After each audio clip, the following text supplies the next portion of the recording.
Very best of luck. Back to take your calls on angels. It's Lorna Byrne. We've had massive amounts of reaction to this. Some positive, obviously some people are quite sceptical. But Ben is on the phone now. Hi, Ben. Hello, Ben. Hi. Hi. What's your story? A few years ago, I had quite a bad car accident, and in the car, when I was actually sat in the car, because I was trapped underneath to be cut out, I felt behind me a female talking to me, holding my head, telling me that I'm going to be fine, sort of don't worry and everything. And I got a massive feeling of feeling really warm from my body. And when I got out, when they cut me out the car, I actually spoke to a colleague, somebody I knew in the emergency service, and I'd said about the woman, and they'd said, there's no woman that's sort of been a witness or anything. And they said there was no way that anybody would have been able to get in the car or get out of it. And I'm just wondering, sort of what that sort of thing is really. Is it sort of a common thing that sort of people say if they? Do you think it's an angel? Did you think at the time it could have been an angel? Like that. Do you believe at the time it could have been an angel? Do you think that now? I do, yeah. I mean, I didn't sort of believe in things before that, but sort of when told that I couldn't.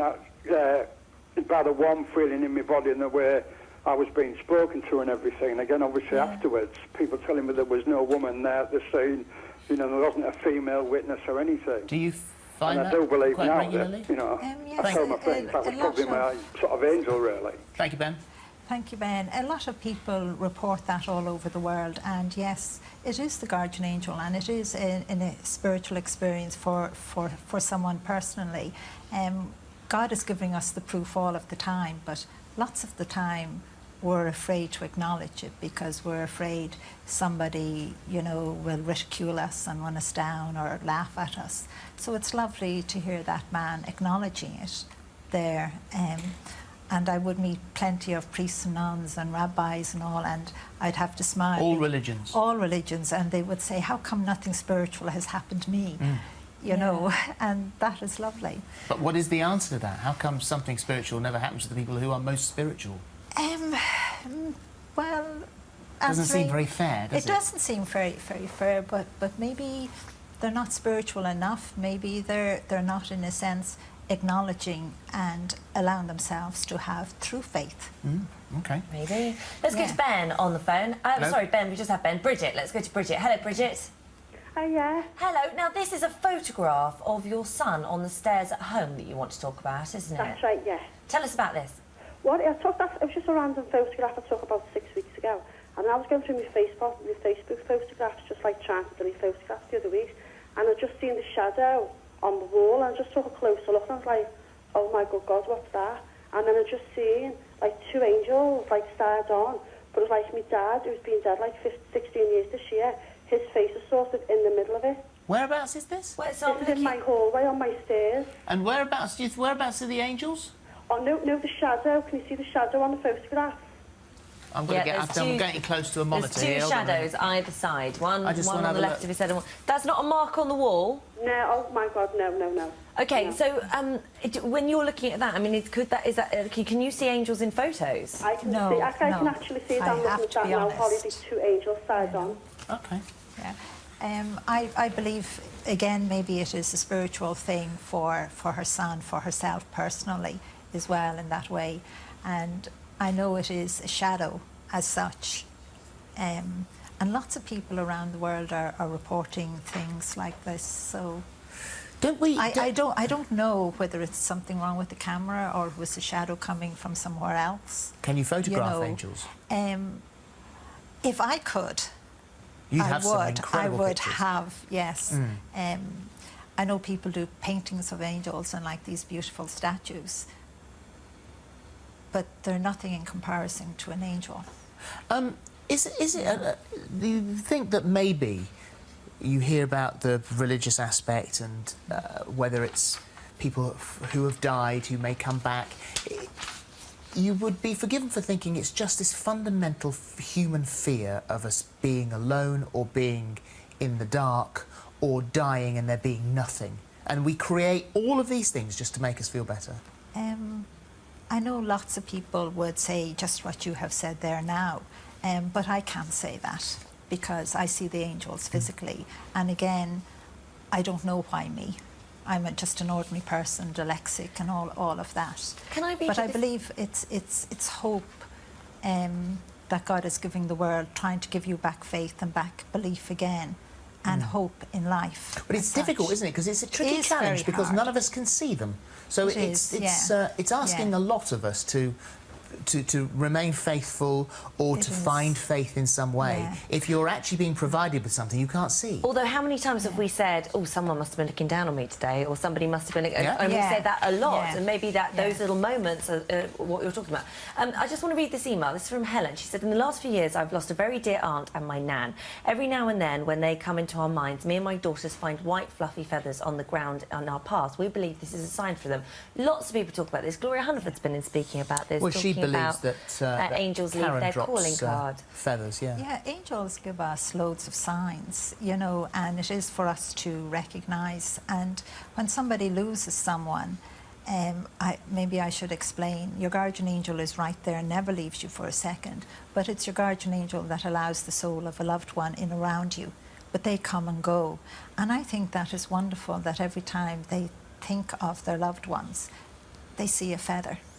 You know, that's comforting for that person, and that is really the important thing. It gives them encouragement and hope as well. Karen Keating used to pray to the parking angels. If you ever sit in the car with her, she would say she would ask for a parking space and for then the parking angels. I have done this. She always, there was never a moment when she didn't get a parking space. Is there a parking angel? I'm sure there is, but I don't ask the angels. You haven't met them? No. Lynn has said a relative experience is the most sweetest, perfumed, pretty, delicate smell wafting past him. Catches him out enough to look around for flowers or someone wearing perfume, but quite often this occurs when he's at home alone. Could it be angels? Yes, that is one of the signs that your guardian angel would give, or sometimes the soul of a loved one, because you have to remember, if there's someone that has died that you were very close to, you feel their presence and you recognise, say, a smell as well. And, you know, where an angel is a creature created by God, never lived humanly, and that can be the difference. And again, it is a spiritual thing for us to understand that we're more than flesh and blood. Are angels and ghosts one and the same? No. No, that's probably don't have time to answer your question, but a ghost sometimes is, you know, one part of the answer is the soul of someone who hasn't moved on completely, you know, in that way, but their guardian angel is right there with them. Okay. And I think that is wonderful. See, but there is another side to that, and I don't think I will say it on the show. Oh, okay. Okay. I was driving once. I had a friend in the car, and she'd given me this little flower to put in my car. I had one of those cars that had like a little vase thing there. Yeah. Driving along, and this flower jumped out of the vase, and that made me put the brakes on. And as I put the brakes on and slowed down, this great big lorry came over my side of the road and then sort of swerved and missed us. Had I not put the brakes on my car, we would have absolutely hit this lorry. And both her and I looked at each other and we were like, that was a bit weird. You wouldn't be here today. And again, you responded to the sign the angel gave you, your guardian angel. And so do you think that was an angel? To help to protect you. Yeah. So can they do physical stuff? Move things physically? They won't move. They move that little flower, you know, in that way, but they wouldn't go moving that table. You know, they would probably maybe give you strength to move it to help someone else. In that way. Very good. Fascinating. Seldom will they move, so it was actually very rare that that happened. Well, it was odd at the time, I have to say. Maybe they were telling you beforehand and you just weren't listening, and in desperation, in a sense, you know, moved. When we finished speaking to you earlier on in the commercial break, we both gave our angels permission to give you their names. Okay. Are you any closer to getting a name? Well, I asked for the name of your guardian angel, and when we were sitting here in the studio earlier on, it did give a name straight away, but I couldn't pronounce it. So I had to say, listen, please give me a simple name. So the name I was given was, what is that name now? It was Hazel. Hazel. I know it's very, very simple, but just Hazel. Oh. I will ask for yours.